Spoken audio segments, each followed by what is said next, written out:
Hey, we should live. Microphone looks good. Hey, and we are back. We are building more Drana and Linvala. Go again. We are down to 99 cards for spells, so we need to get 39 more cuts, and then the deck will be done. So, it's gonna be a rough one.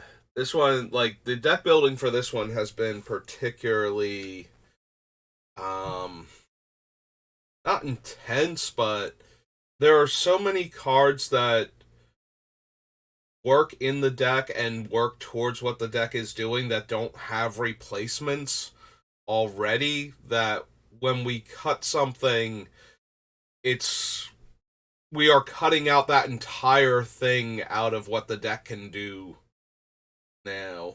So and we do want the redundant cards, like some of them, because we're trying to establish a prison lock on the other players, and if they kill one of those cards, we need a replacement one quickly, or we're not going to be able to lock them out of that particular portion of their strategy anymore.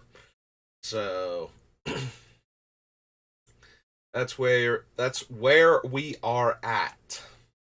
So one of the cuts that we can probably make, and this was one that I kind of knew we could do, but at the same time, this will actually be a first for me. We are probably going to cut Soul Ring. So there are two cards in the deck that will shut off Soul Ring entirely, and they are in there to shut off other players' Soul Rings and other assorted mana rocks, and any utility tap activated artifacts that they have. So we can probably cut Soul Ring because we are trying so hard to turn off the abilities of cards like Soul Ring. So, yeah, I think Soul Ring's gonna go. And do we still have Smothering Tithe on the list? Because that also runs into the problem. Okay, we did cut Smothering Tithe.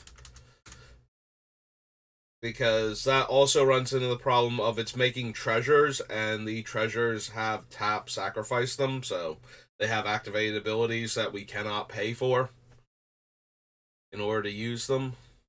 And I believe that removes every single artifact with an activated ability in our deck now. But yeah, Soul Ring. Soul Ring is one of those cards. It's so powerful early on. Even if we shut off its abilities afterwards, if we get the ramp out of it first and then turn it off, it just seems way too good. The other issue that I have actually is that we do not have a way to tutor Urborg. We have a way to tutor Blanket of Night, but we don't have a way to tutor Urborg. So I'm wondering if we need Weathered Wayfarer, since that is one of the few ways for white to tutor non-basic lands. It's close. We'll see when we get closer to 60 cards if we can make like one more cut and get Weathered Wayfarer onto the list. Because the only way we have to tutor non-basic lands right now are to be able to get non-basic planes with, like, I think one of our cards can get a planes, not a basic planes, but I forget which one now. Most of them only tutor basic lands. Land Tax tutors basic lands. Oath of Lieges is basic lands.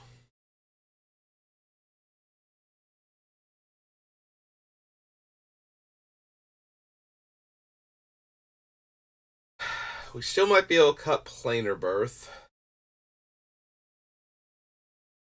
It's also entirely possible with the Winter Orb, Static Orb cards that we don't need Armageddon in the deck or Ravages of War. But will still consider them at least. We also might not need replenish. So I was going over this before when I was looking at Brilliant Restoration yesterday, but we need the artifacts and the enchantments back, so there's a question of whether or not Open the Vaults might be a better fit for the deck. But we can probably go ahead and cut Replenish because only half of the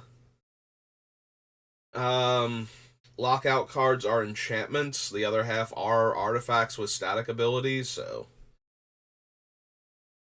only being able to get back the specific subset of cards that we need might not even be all that helpful. Also, Replenish is like $100 and something, I think. And that's one less card on the list that I have to make recommendations for replacing, since, I already have Tabernacle and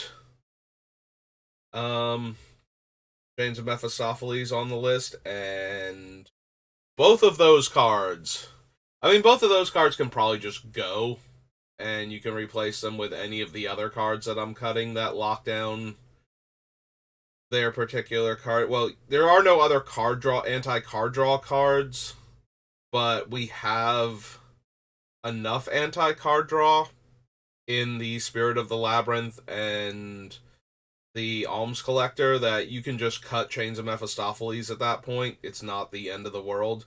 And if you wanted to, you could even put in an enchantment or creature-based card draw spell, like repeatable card draw, if you wanted to.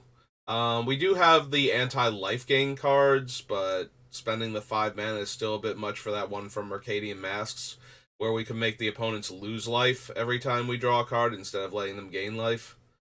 But it's probably better off just being probably a black creature that can draw you cards at the cost of some of your life, or a black enchantment. Any of those would be fine.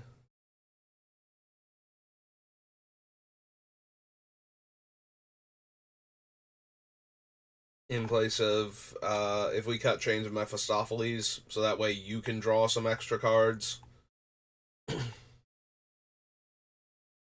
Also, we don't have a ton of high casting cost cards, so it's still probably too high an average mana cost to try and run,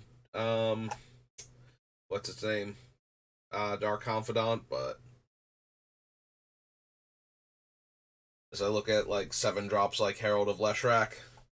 But yeah, you can probably just go ahead and cut Chains and Tabernacle. Tabernacle's main thing is that we're constricting what the opponent's mana can do, so their ability to pay for creatures is going to be inhibited. There's a chance we cut Tabernacle, though, because we can't consistently shut off our mana denial, so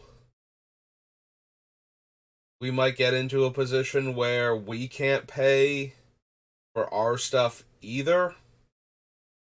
Yeah, that's probably true. We're going to be very hard-pressed to pay for our own stuff. And we don't have a ton of creatures, but if we get the Cormus Bell Urborg combo going, then we're not going to be able to pay for any of those, because they're not untapping naturally, unless we don't have Winter Orb or Static Orb or any of those in play. And then we get to choose to untap all of our lands, and then tap all of our lands to pay for themselves, but we also need to pay for Drana and Linvala, so we're losing a land every turn.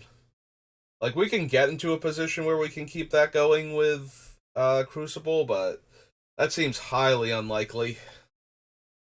Yeah, maybe Tabernacle's not worth it either because of that. We can just cut the Tabernacle entirely. Yeah, if we turn all of our stuff into creatures and then give all creatures an upkeep cost, then...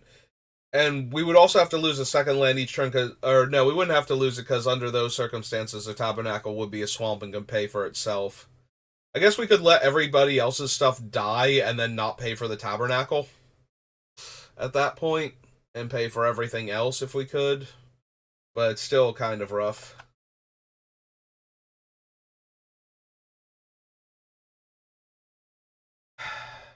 And we do need cuts.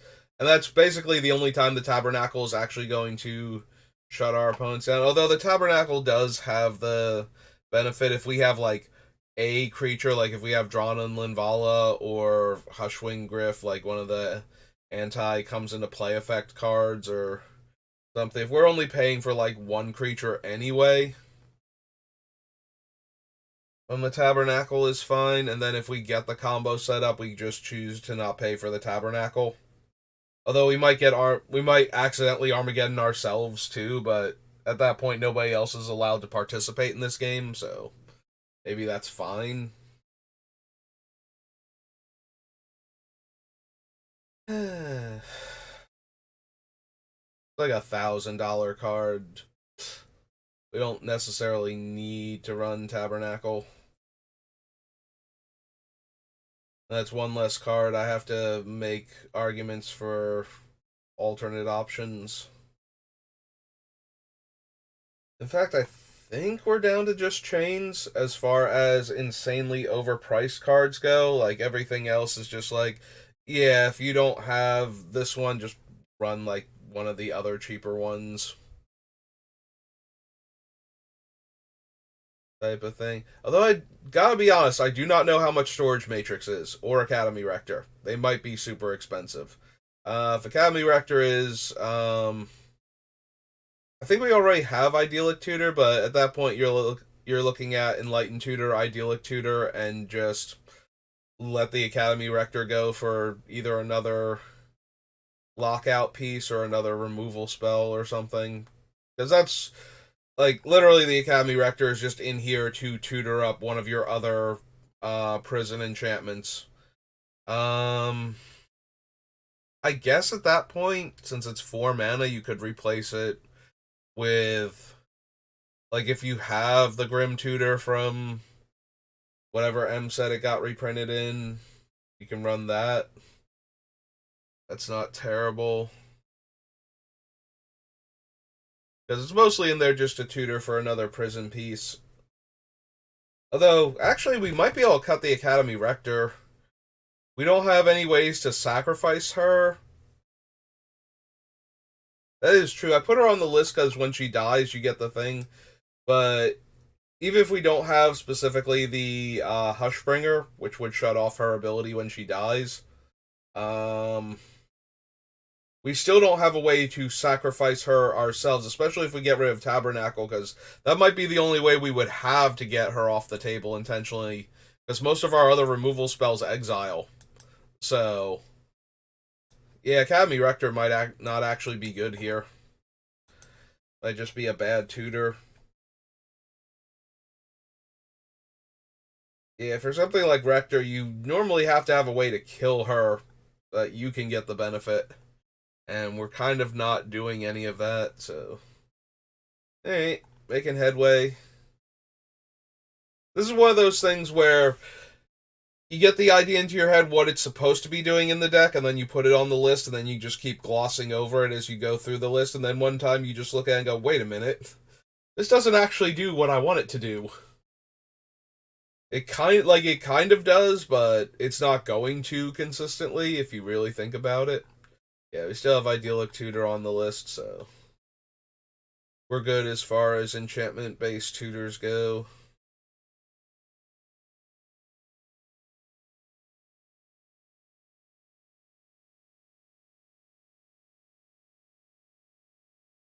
I wonder if we cut Chancellor of the Annex. It is a 7 mana creature in order to get to the part where opponents have to pay one more for their spells. Like, we already have Spell Tithe Enforcer, who admittedly does not force the opponent to pay one. They can just sacrifice one of their other cards instead. But getting to a 7-drop and then having it have this minimal impact seems kind of weak. Like, if we're already stopping the opponent's things from untapping properly, then throwing in an extra 1 to the casting cost is not as big a deal. And if we're not doing that, then the 1 is basically kind of pointless. Like, yes, there will be times where the opponent doesn't get to double spell because they have, like, you know, a 4 and a 5 drop and they have 9 mana, so now they have to decide which one they're casting, but most of the time, if they have unfettered access to their own mana, this Chancellor's not going to do much, and if they are restricted, trying to get a 7 drop down while all these mana restrictions are going on is going to get kind of rough. They also might be able to cut Elish Norn for the same reason, although I kind of like keeping Norn now that we're getting rid of Tabernacle, because Tabernacle is really good against go wide strategies where they just will not be able to pay for all of their things or won't be able to make any more because they have to keep paying for all of their stuff.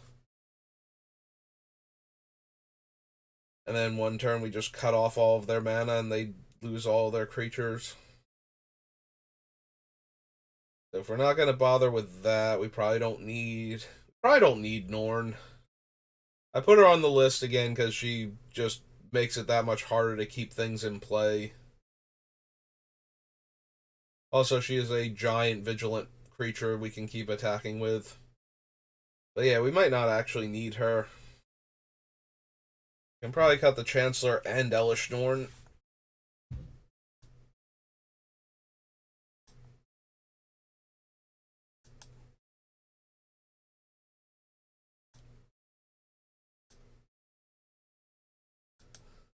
Like, we have a bunch of other full-on kill all of our opponent's creature level wraths in like the 7 mana range, so indestructible, is that why it's yeah, okay.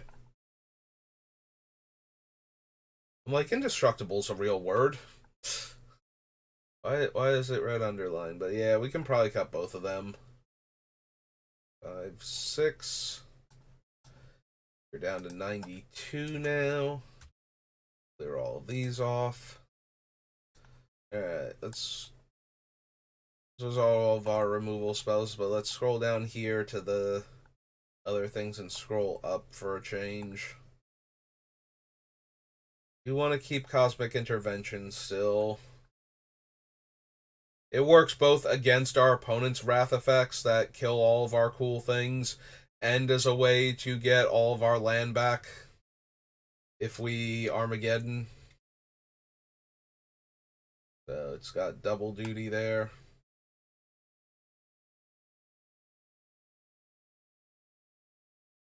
Similarly, if we can cast Teferi's Protection while floating mana and cast Armageddon, that also works.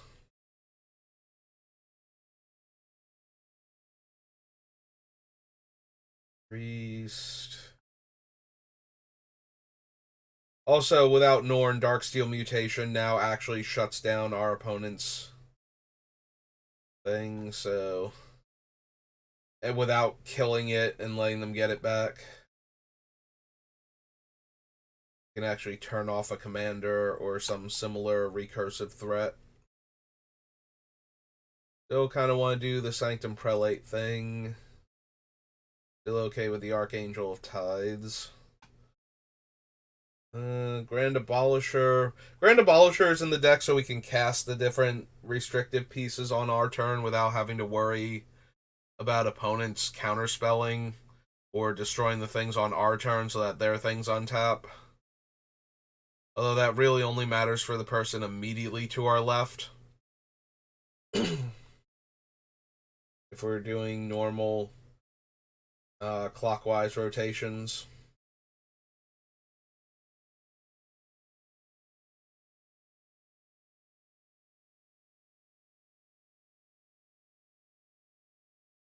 Yeah, I want to keep all of these so far.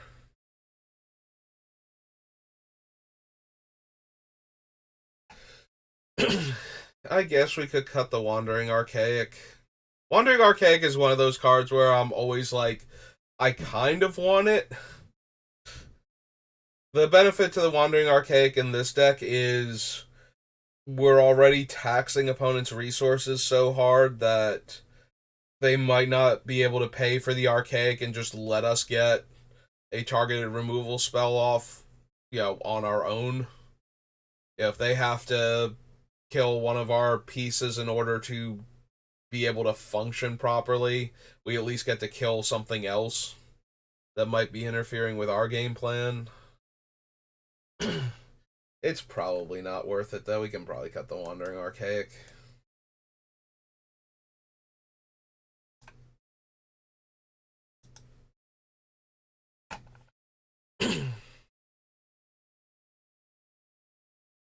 I wonder if with most of the stuff we have going on, if we don't need like most of the extra taxing effects, like maybe we can cut Spell Tithe Enforcer at this point.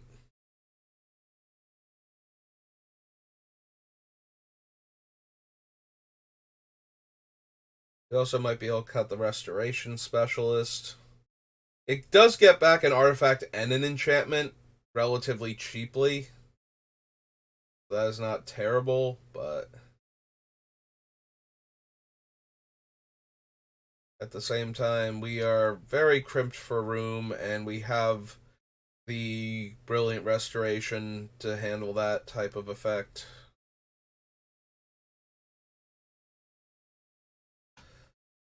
Arbiter, Exile, Lapse of Certainty. I really do want to keep the Lapse if we can. Maybe we can cut the Imp's Mischief, though. We have a bunch of other cards that protect our things more effectively than the Mischief can.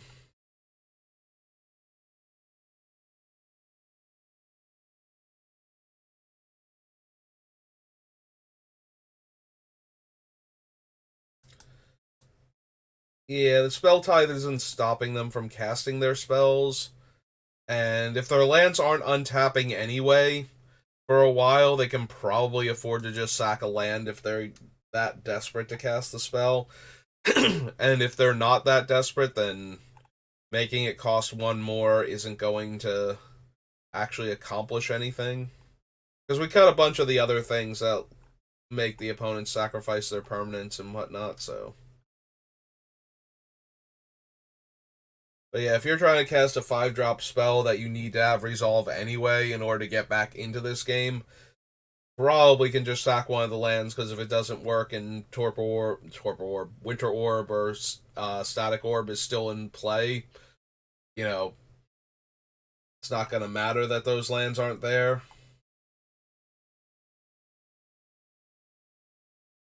Yeah, we're getting really close to everything having a purpose, and we're not going to be able to cut anything from this. So we're down to 89 now. These three.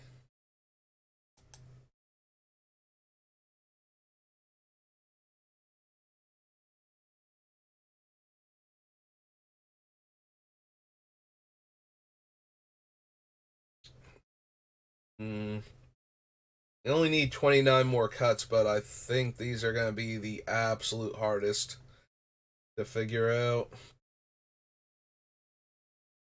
That's usually true. Like, the more cuts you make, the harder it becomes to cut them, but this is one of those decks where it needs these cards. Like, it's not so much that we are cutting off sub strategies or weakening the main focus of the deck a little bit by taking away some of its options. These are the, hey, we actually need to be able to do this type of thing. Hey. Yeah, I kind of still want Suppression Field. Like, we can shut off artifacts and creatures, but non-mana abilities on lands, enchantments, planeswalkers, like, putting taxes on all of those, because without the Immortal Sun, Planeswalkers are actually a problem. Like, Planeswalkers can do a lot with no mana investment just by being on the table.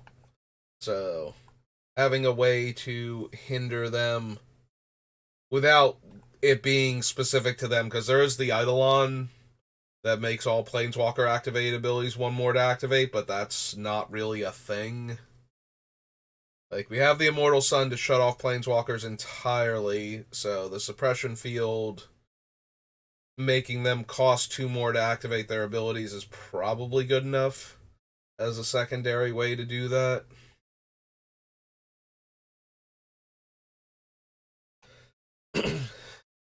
We have Rule of Law. I suppose I don't need Angel's Grace,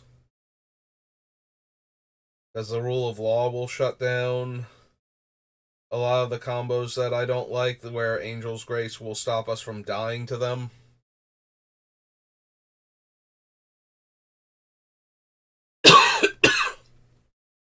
Excuse me. Yeah, we can probably cut the Angel's Grace here.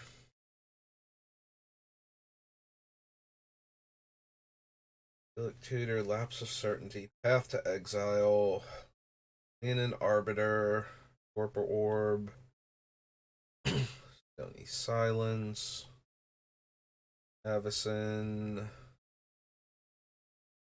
Maybe we can cut Avacyn. Again, she's at 8 mana and we don't ramp. Like, we can keep playing lands every turn with the right cards, but we don't actually ramp. So Avacyn does not come down before turn 8, and then we might have done other stuff to make it harder for us to cast her by then. I do like her ability here, where if we got her down, like, all of our things that are stopping the opponents from being able to participate in the game are now indestructible. And so there's almost no way to get out from underneath it, but if we have all of that stuff going on, there's almost no way to get out from underneath it anyway. It's just completely restricting everything they can do, so might be pushing it a bit much to also cast an 8-drop there.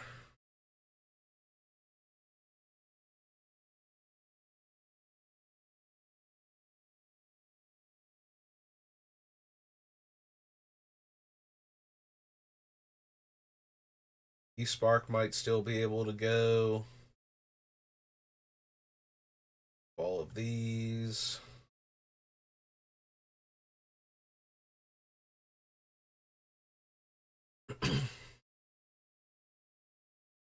It's possible Soul Partition can go, but we also might be able to cut Sun Titan. Like, it does get back some of our cheaper things that are combo pieces, but we also shut off comes into playability, so it might not be able to get anything back when it comes in, and we have to wait for the attack trigger. Yeah, okay. It also runs into the problem of we cannot ramp into it. It will come down turn 6 at the earliest, so a lot of our stuff is like that, so we need to focus on the ones that come down early enough to do things, to do the things that we need them to do. And as a 6-drop, it's probably not going to come down. We have way too many things that shut off our comes into play abilities too, so like 3 of them easily come down before Sun Titan. I think even Norn does. I think she's 5, but she doesn't shut off ours. So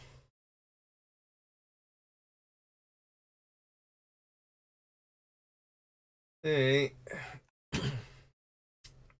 take those 3 out. Brings us down to 86. Getting closer and closer to the none of these can go portion. Again, that's always the roughest, but it seems extra brutal with this deck. I just feel like we're going to cut things that we might have to cut, like some actual thing that we're. So if our strategy is to cut off all of our opponent's resources, we might actually have to cut cards that let them keep certain resources under most conditions just because we don't have room to do that also. Like, I do like the Cormus Bell combo with the all lands or swamps and our commander just being able to take away lands' abilities to produce mana. Like, that seems really, really good. And what I kind of want to build the deck around. So. But that might mean that we cut, like, Armageddon. And that seems a bit much. There's also the chance that we cut the Winter Orb. What if we did that instead? What if we cut the Winter Orb package, like Winter Orb, and Static Orb? Because that would let us cut the Ariok that taps our things and the Soul Partition. If we do that, though, the opponent's stuff coming into play tapped off of Kismet no longer matters. And our only ways to deny mana are actually casting Armageddon, which seems a bit much.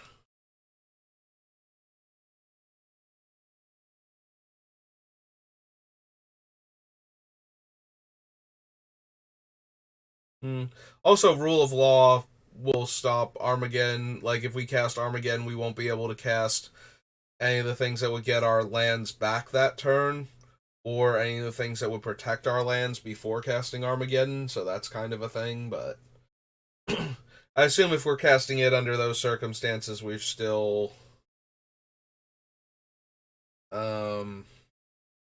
getting what we wanted out of it.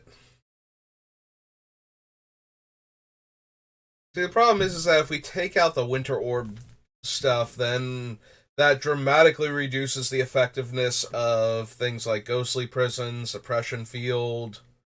Like, then we're just taxing their resources a bit. At that point, I probably want to bring back the Tabernacle also. Like, if we're going to tax their resources, we need to tax their resources a lot harder. And I think I really like the, oh, all of your lands are coming into play tapped from, Thalia and Kismet and whatnot, and then your lands aren't untapping properly. So, I do like having that option in the deck, but if we cut it, I feel like we're messing up way too many things.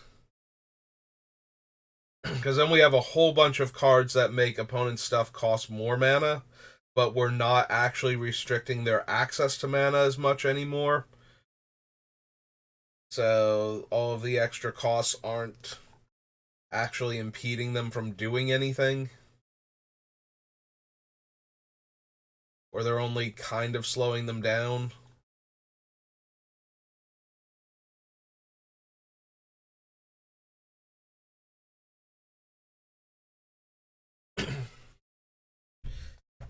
Yeah, I think I want to stick to the Winter Orb, Static Orb thing.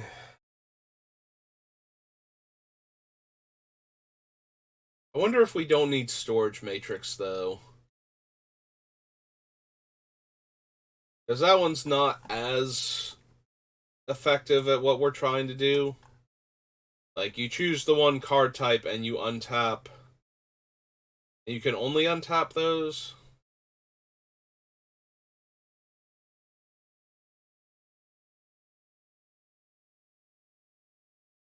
Yeah, that's not actually stopping them from gaining access to their lands. That is stopping them from untapping their creatures or whatnot in order to attack us. And once we get the other things locking out their abilities, they're probably just going to untap their lands normally and cast their other spells anyway, which is the thing that we're trying excuse me, to stop them from doing.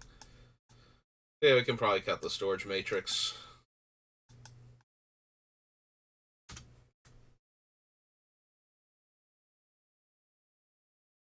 Wonder how expensive storage matrix is, because it is one of those older cards, and I don't know that it's ever been reprinted, but I don't know if it's on the reserve list or not. So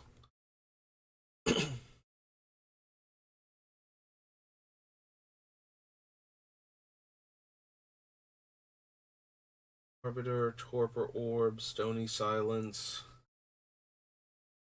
Blind Oblivion, Spirit of the Labyrinth, Utter End,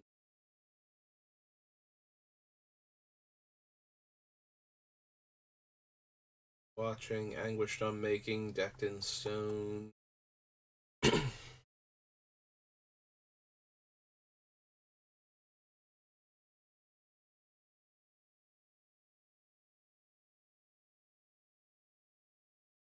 Alright, how many of our creatures actually get caught in our own creatures don't untap effects? How many of them actually have 3+ power to begin with?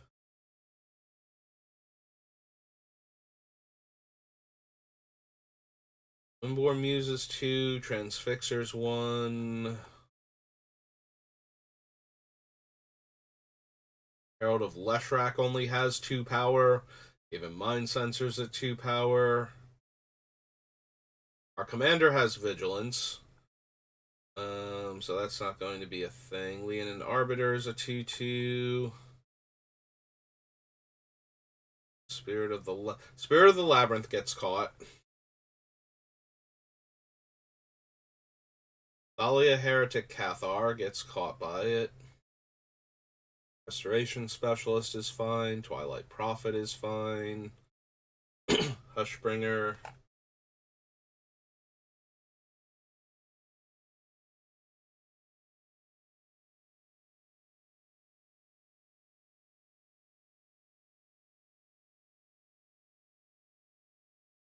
Give me 1 second. Check something.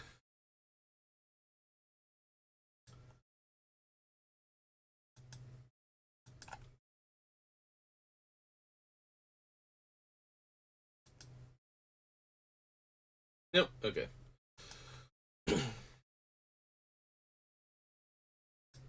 Sorry about that.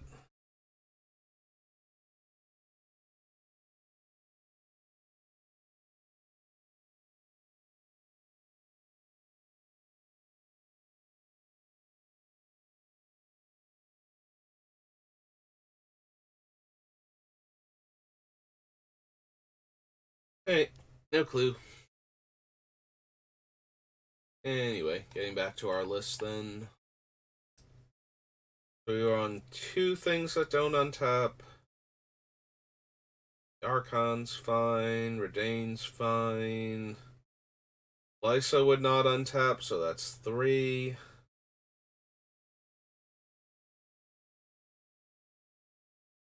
Elshnorn is 4, but she has Vigilance. Drana and Linvala have Vigilance also.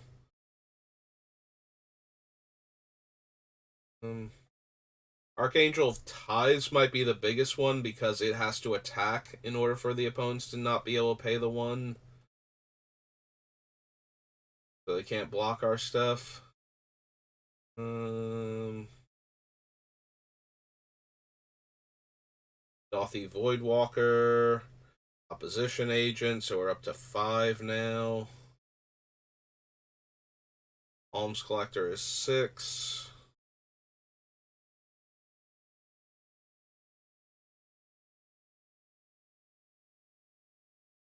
Plague Drone is 7. So yeah, we currently have 7 creatures that don't untap under the Meek Stone.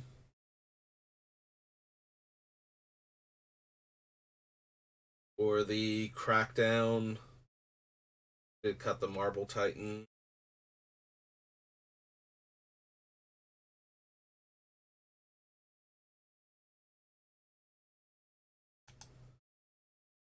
That.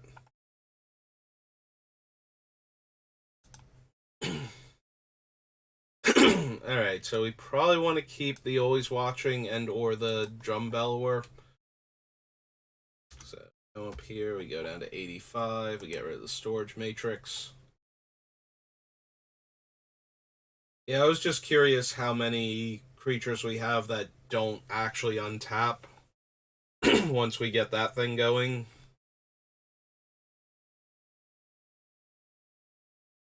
Ah, man. I just realized when I cut the Elish Norn before that if we have the Cormus Bell Urborg combo, we also just kill all of our opponent's lands when we cast Elish Norn. Because it's the same thing as the, oh god, what's its name? The Kamal, the green Kamal.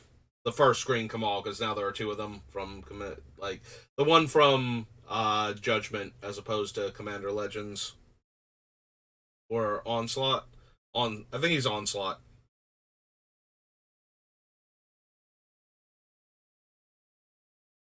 But yeah, the Kamal that lets you pay a green to turn a land into a 1/1, like any player's land into a 1/1 with Elish Norn, just to kill all of their land. Yeah, if we did the Korma spell Urborg combo and we played Elish Norn, we would kill all of their lands.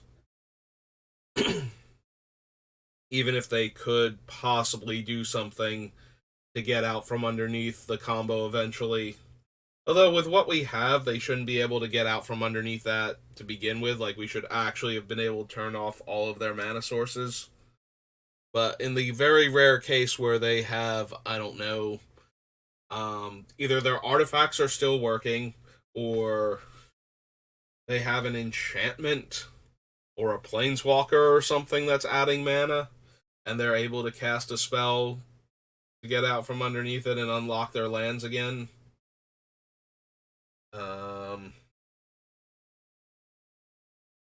That would be like the only way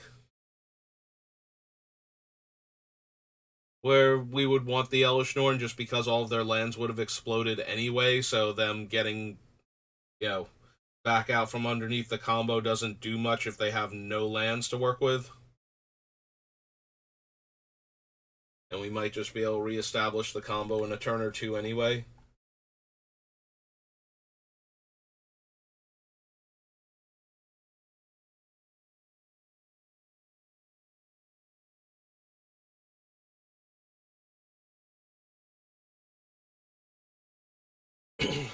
Alright, I'm wondering if we can cut, like, either the Ghostly Prison or the Windborn Muse anyway.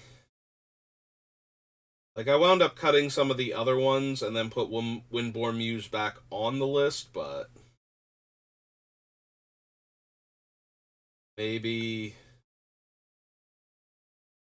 we just cut one of them anyway, because we don't need both of them. It is nice not our opponents not being able to attack us, but we have those two and the Archangel of Tides, so the Archangel can be a win con with always watching and locking out our opponent's mana sources.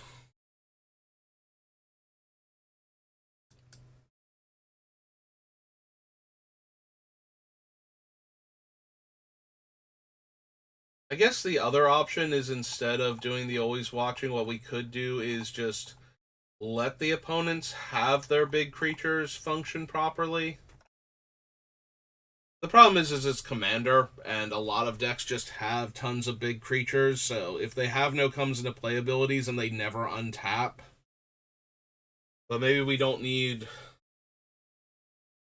That's true, if we cut the Meekstone and keep the Crackdown,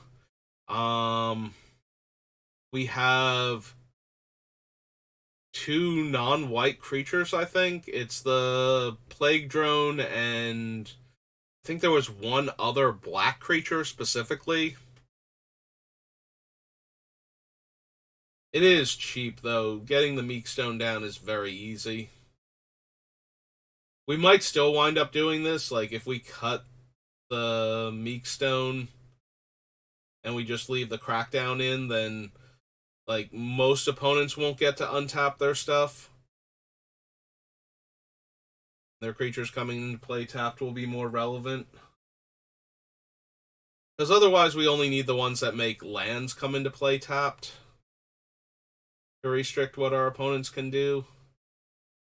And then we can keep the Kismet, but we can get rid of like Blind Obedience and maybe Thalia. Although Thalia does work on their non-basics also, so. I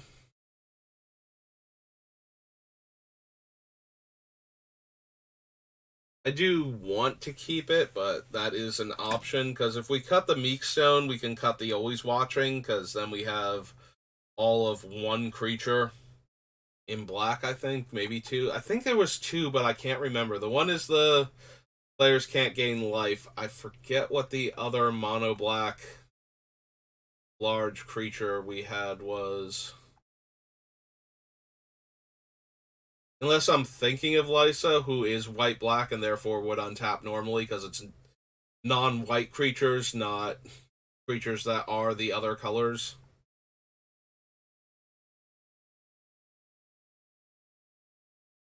Twilight Prophet's fine. Redain, Lysa. It might be Lysa. I might just be thinking of her specifically. One of the other creatures that didn't untap, because then the Archangel's fine. Oh, Dauthi Voidwalker. That's the other one that would. Oh. Dauthi Voidwalker is probably the other one, but also Opposition Agent. Although Dauthi Voidwalker is a lot more unpleasant not untapping than the Opposition Agent, who is only a 3/2, and his primary purpose is to stop opponents from searching, whereas the Voidwalker, yes, its primary thing is to make sure opponents' cards don't go to the graveyard, but there is more value in a naturally unblockable 3/2 on a lockdown board being able to attack.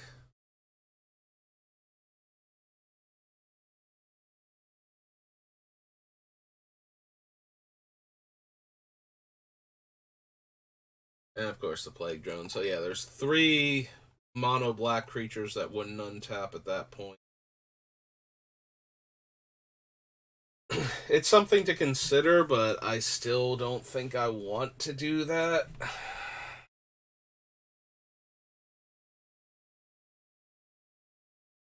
Also, it did not occur to me until like a minute into this whole idea that Generous Gift is giving our opponents a 3/3 that would come into play tapped and then wouldn't untap if we have this setup.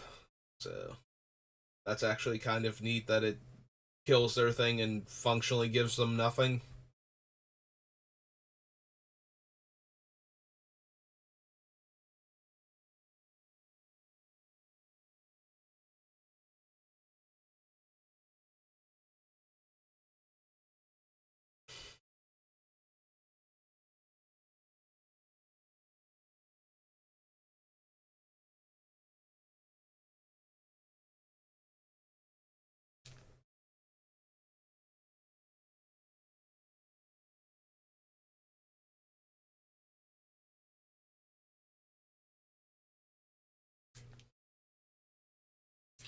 I'm trying to think, like, if we cut the Always Watching, then we have something like 6 or 7 creatures that can attack while we have Meekstone out without getting locked down themselves.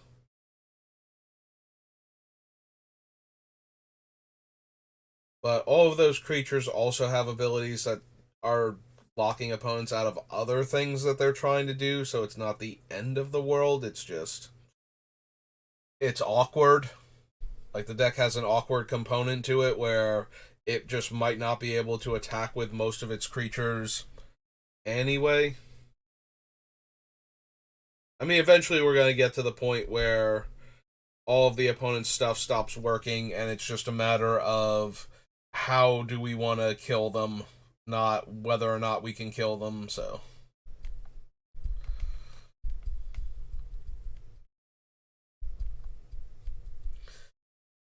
All of that being said, we still need what? 26 more cuts? 25 more cuts?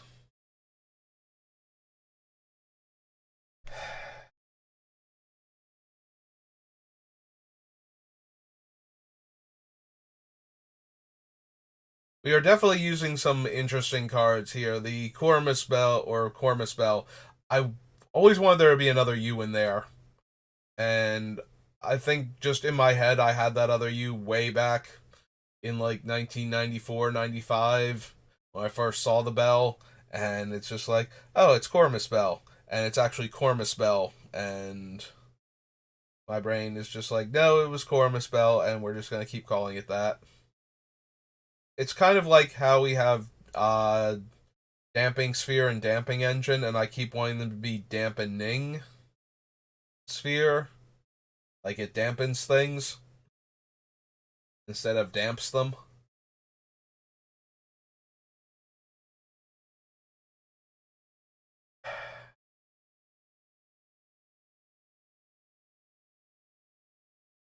Okay, what are our other options for cards to cut? Like, I'm looking at all of those, and it's like, no, I don't want to cut any of them. I really don't want to cut anything anymore. We are at that point now. Everything's got its purpose and its place, and is doing a thing.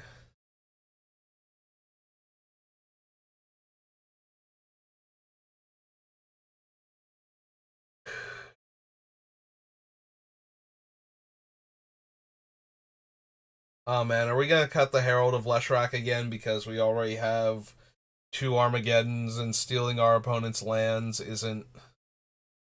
The upside to the Herald is that if players are untapping certain lands and they don't do anything with them, we steal those lands first as his upkeep keeps increasing.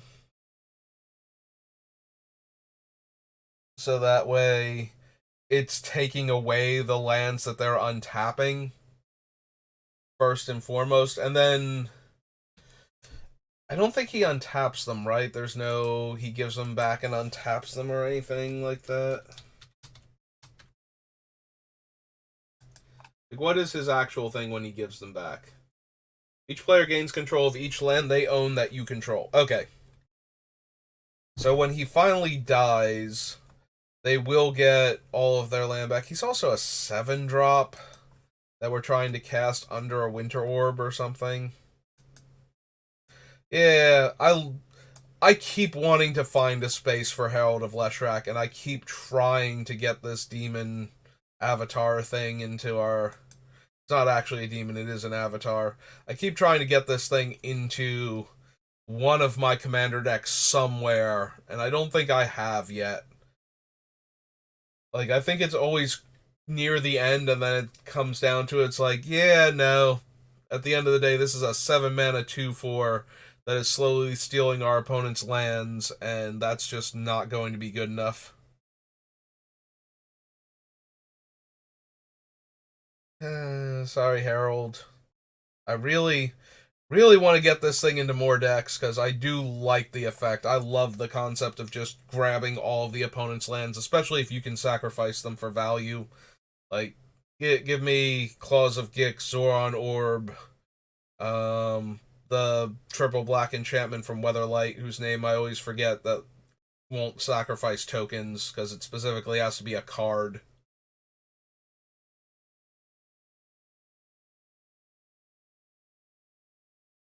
Um, yeah, give me like any of those so I can just gobble up all of the opponent's lands and sack them for value.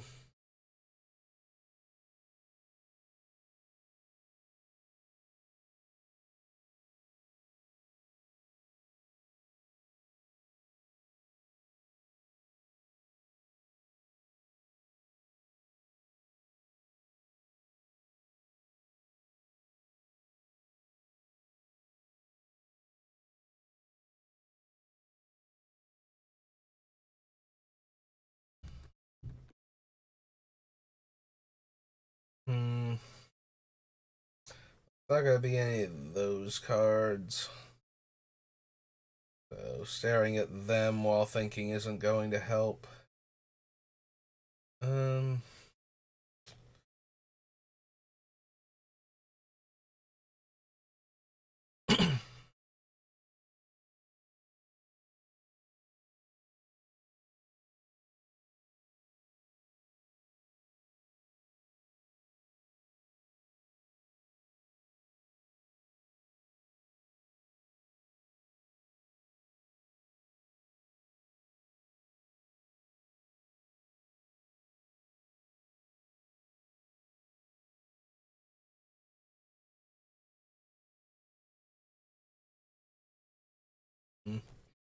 Well, we're getting close to time, and I feel like I've hit a wall with what I'm willing to cut here, so maybe it might be Soul Partition. It's a one-shot version of tapping down one of the artifacts that won't let things untap, but it also lets us get rid of the ones that still work when they're untapped for a turn, but right now that's basically like Meekstone and whatnot, so not actually super helpful, I guess. Yeah, we can probably cut the Soul Partition. I think that's going to be the last cut of the day, because we're coming up on the hour mark, and I have work a bit earlier, like not too early, but like I said, I feel like I'm hitting a wall here as far as, I'm just staring at the same cards over and over going, can't cut that, don't want to cut that, probably can't cut that, so yeah, we're going to call it here at 83. So we still got 23 more cards to go. We're making progress. We did cut a bunch of stuff, but we are definitely well into the everything has a purpose and a function in the deck, and when we cut it, it removes an entire thing the deck is capable of now.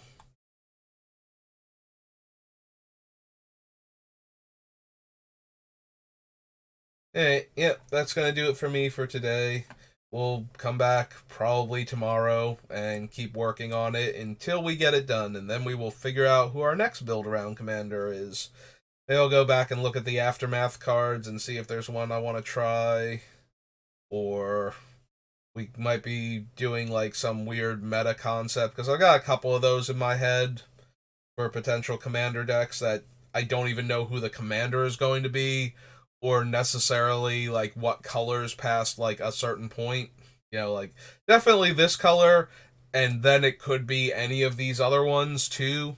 We also have the face commanders for the upcoming Commander Legends set as potential build arounds. We're not going to be able to do anything with the Lord of the Rings spoilers until we have the entire set, because a lot of the mechanics seem to be they're very parasitic around the idea of the One Ring. So the ones that we've seen anyway, so we probably want to see the entire set before building around them. Yeah. There were a few things from this set, like March of the Machine, where it doesn't matter what else is in the set, we are going to build around it, and then maybe like one or two cards would come out. And then there are sets and concepts like, Toxic, where we're just getting new toxic creatures, so it becomes, well, what creatures, you know, will we have access to? Like, how many proliferate cards? Like, we need to know all of that before we could build a new deck featuring poison counters, because we needed to know what all of our options were, because we were going to get a whole bunch of them and there weren't a ton of them to begin with. Whereas something like Heliod, where it's just like, oh no, I want Time Twister effects with him, and I'm gonna cast all of them and make everybody draw like 1,000 cards, so that way my spells cost no mana functionally. Or Jingataxius, where it's like, yeah, he bounces non-Phyrexians, but that's not really the thing I'm concerned with. I'm concerned with that last ability, and putting all those cards into my hand to set up that last ability. So yeah, what we have coming up that we've seen, I have a few cards I can build around.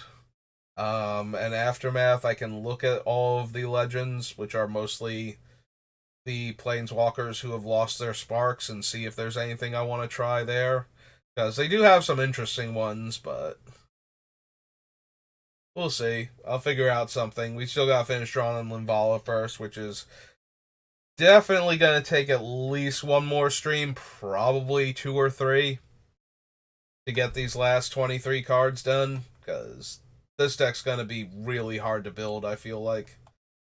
Hey, well, I'm rambling. I will see you next time. Thanks for watching, and have a good rest of your day.